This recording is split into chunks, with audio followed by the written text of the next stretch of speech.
শিল্পাঞ্চল আশুলিয়ায় শ্রমিক বিক্ষোভের সময় শ্রমিক ও আইন শৃঙ্খলা বাহিনীর সদস্যের মাঝে সংঘর্ষে এক শ্রমিক নিহত এবং 4 শ্রমিক গুলিবিদ্ধ হয়েছেন।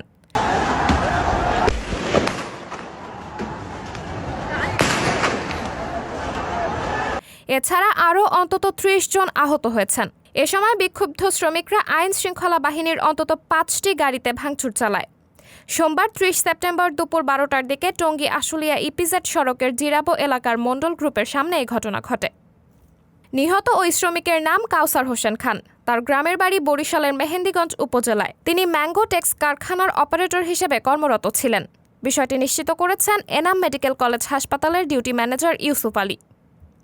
জানা গেছে, আজ সোমবার সকালে মণ্ডল গ্রুপের শ্রমিকদের সঙ্গে মালিকপক্ষ ও আইন শৃঙ্খলা বাহিনীর আলোচনা সভা হয়। আলোচনায় সমঝোতা না হওয়ায় বিক্ষুব্ধ শ্রমিকরা কারখানার সামনে অবস্থান নিয়ে বিক্ষোভ করতে থাকলে আশেপাশের অন্যান্য কারখানার শ্রমিকরাও তাদের সঙ্গে যোগ দেয়। এ সময় আইন শৃঙ্খলা বাহিনী ও শ্রমিকদের মধ্যে ধাওয়া পাল্টা ধাওয়ার সময় শ্রমিকরা র্যাব ও পুলিশের কয়েকটি গাড়িতে ভাঙচুর চালায়। পরে পরিস্থিতি নিয়ন্ত্রণে আনতে আইন শৃঙ্খলা বাহিনীর সদস্যরা লাঠিচার্জ করেন এবং এক পর্যায়ে পরিস্থিতি নিয়ন্ত্রণে আনতে পুলিশ গুলি চালায়। এ সময় 4 জন গুলিবিদ্ধ হলে তাদের উদ্ধার করে স্থানীয় পিএমকে হাসপাতালে ভর্তি করা হয়। এছাড়া আইন শৃঙ্খলা বাহিনীর লাঠিচার্জে অন্তত 30 জন শ্রমিক আহত হয়েছেন বলে জানা গেছে। সাবরিনা জলিল, সবার কথা।